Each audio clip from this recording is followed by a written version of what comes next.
Hi అండి. మేము గుడికి వెళ్దామని బయలుదేరాము. ఫ్రైడే రోజు, శ్రావణ మాసం ఫ్రైడే రోజు, అష్టమి ఉంది ఆ రోజు. ఇంకా లాస్ట్ లలితాపారాయణం ఉంది, వెళ్దామని బయలుదేరాము. గుడి ముందు ఇలా గుడి చుట్టూ స్టార్టింగ్లో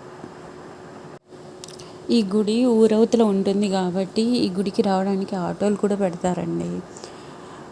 దేవిశ్రీ గార్డెన్ అని అక్కడ పెడతారు. అటు నుండి వచ్చేవాళ్ళు అలా కూడా వస్తారు. ఇది కొత్తగా అయిన గుడి ఊరవతల ఉంటుంది. చుట్టూ పొలాలు, ప్రశాంతమైన వాతావరణం, అసలు చాలా బాగుంటుంది. అంతమంది ఉన్నా కానీ ఆ గుడిలో కూర్చుంటే అంత ప్రశాంతత ఉంటుంది.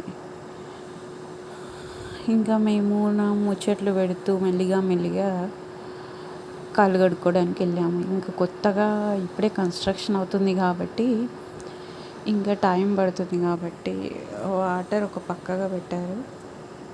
వెళ్ళి కడుక్కొని బయలుదేరాము. చూసారా చుట్టూ పొలాలు ఎంత అందంగా కనిపిస్తున్నాయి. ఊరవతల ఉంటుంది ఈ గుడి. న్యూ కన్స్ట్రక్షన్ బిల్డింగ్ కొంచెం ఇయర్లీ కొంచెం పెరుగుతూ ఉంది. ఇప్పుడే జనాలు స్టార్ట్ అయ్యారు. ఈరోజు లలితాపారాయణము చివరి రోజు. 5 డేస్లో ఇది చివరి రోజు అన్నమాట. ఇంకా చివరి రోజు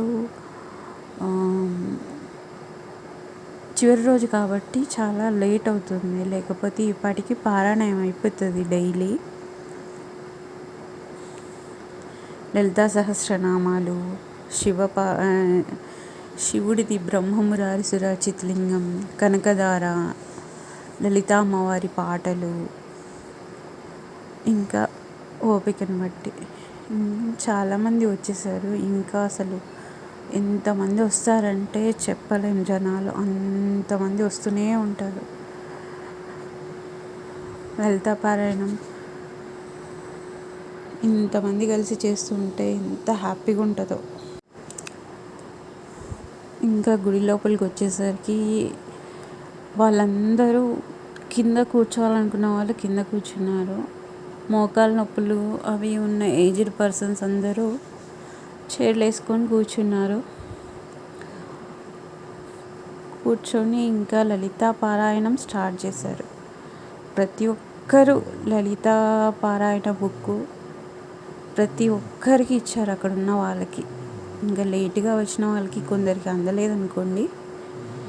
లలితా పారాయణం పెట్టాలని ఉంది కానీ ఎక్కడ కాపీ రైట్స్ వస్తాయనే భయానికి వాయిస్ ఓవర్ ఇస్తున్నాను నేను. చూడు అమ్మ ఎంత అందంగా ఉంది. అసలు ఆ రూపం చూస్తూ ఉంటే అట్లాగే చూడాలనిపిస్తుంది నాకైతే. అసలు ఇంకా పారాయణం చేస్తూ ఆ అమ్మని చూస్తూ ఉంటే, అంతమంది అట్లా పారాయణం చేస్తూ ఉంటే అమ్మ ఇట్లా కదిలి వచ్చిందేమో అనిపిస్తుంది. అంత బాగుంది. ప్రతి ఒక్కరండి అక్కడ కూర్చున్న ప్రతి ఒక్కరు నిశ్శబ్దంగా కూర్చొని ఆ బుక్స్ ఓపెన్ చేసి అసలు అది ఎంత స్పష్టంగా చదువుతున్నారంటే అంత బాగా చదువుతున్నారు. అసలు ఆ లలితా పారాయణం అలా చదవాలి అనిపిస్తుంది అందరికీ. అంత బాగుంది లలితా పారాయణం. ఒక్కొక్కరి నుండి గొంతు ఎంత బాగా వస్తుందంటే ఇంత కూడా తప్పులు లేకుండా. ఇంకెక్కడైనా ఇంకా ఉమెన్స్ అన్నప్పుడు ఎక్కడైనా దొరుకుతాయేమో కానీ ఆయన మాత్రం అక్కడ నుండి సూపర్గా చెప్తున్నాడు. లలిత సహస్రనామం చదివితే అలా చదవాలి అనిపిస్తుంది. అందరు అక్కడ మాతలందరూ కూర్చొని ఇంకా పారాయణం చేస్తూనే ఉన్నారు. లలిత పారాయణం అసలు ఎంత బాగుందంటే అంత బాగుంది. ఒక లైను ఆయన చదువుతుంటే ఇంకొక లైను మహిళలు చదువుతున్నారు. అక్కడ ముందు చదివే వాళ్ళు మైక్ పెట్టుకొని చదివే వాళ్ళు వేరే ఉన్నారు. వెనకాల మిగతా వాళ్ళు కంటిన్యూ చేస్తున్నారు అన్నమాట. అలా చదువుకుంటూ కూర్చుంటే అసలు టైం తెలియట్లేదు గుడిలో. అమ్మని చూద్దామంటే ఇంకా కెమెరా పట్టుకొని అలా చూపిస్తూ ఉంటే అందరు డిస్టర్బ్ అవుతారని అలా మెల్లిగా పట్టుకొని తీసానండి. అమ్మ కనిపించటం లేదు ఎంత ట్రై చేసినా. కూర్చొని చాలా ట్రై చేశాను. అంత అమ్మ దయ. ఇంకా అక్కడ పారాయణం చేస్తూ చుట్టూ చూస్తూ ఉంటే నవదుర్గల అవతారాలు అక్కడ కనిపిస్తూ ఉంటాయి. ఒక్కొక్క దుర్గా అవతారము ఒక్కొక్క కథను చూపిస్తుంది. ఇక్కడ 5 మాత్రమే కనిపిస్తున్నాయి. సర్వమంగళ మాంగళ్యే శివే సర్వార్థ సాధకే శరణ్యే త్రయంబకే దేవి నారాయణి నమోస్తుతే. అద్భుతం. ఇంచక్క అక్కడ ఫోటోలో ఉన్న అయ్యగారికి, ఆ గురువు గారికి ఎంత బాగా దండలు వేశారు.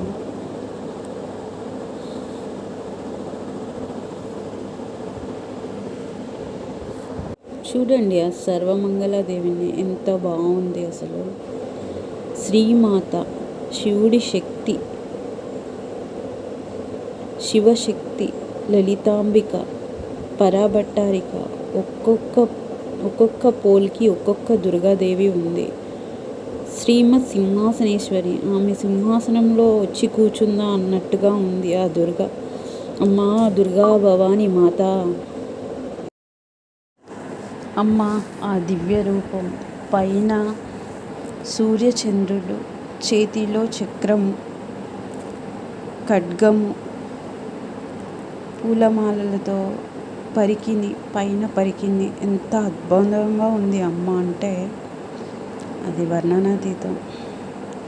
చూసి అనుభవిస్తుంటే అంత తృప్తిగా ఉంటుంది అమ్మ రూపం. ఆ నేను ఫోన్ పట్టుకొని చిన్న కలుగులోంచి చూసినట్టుంది అమ్మని. ఇక్కడ లింగాష్టకం చదివారు. సహస్రనామ అనంతరం కొబ్బరికాయలు కొట్టాము. ఇక్కడ అమ్మవారికి హారతి ఇచ్చారు. నా తల్లి లత్తుకకు నీరాజనం అంటూ ఆ నీరాజనం సూపర్ అండి. అసలు హైలైట్. అది చెప్పడానికి రాదు. మనం వింటుంటే హారతి అంతా అయిపోయిన తర్వాత చాలా అద్భుతం. మేము రిటర్న్ బయలుదేరిపోయాము.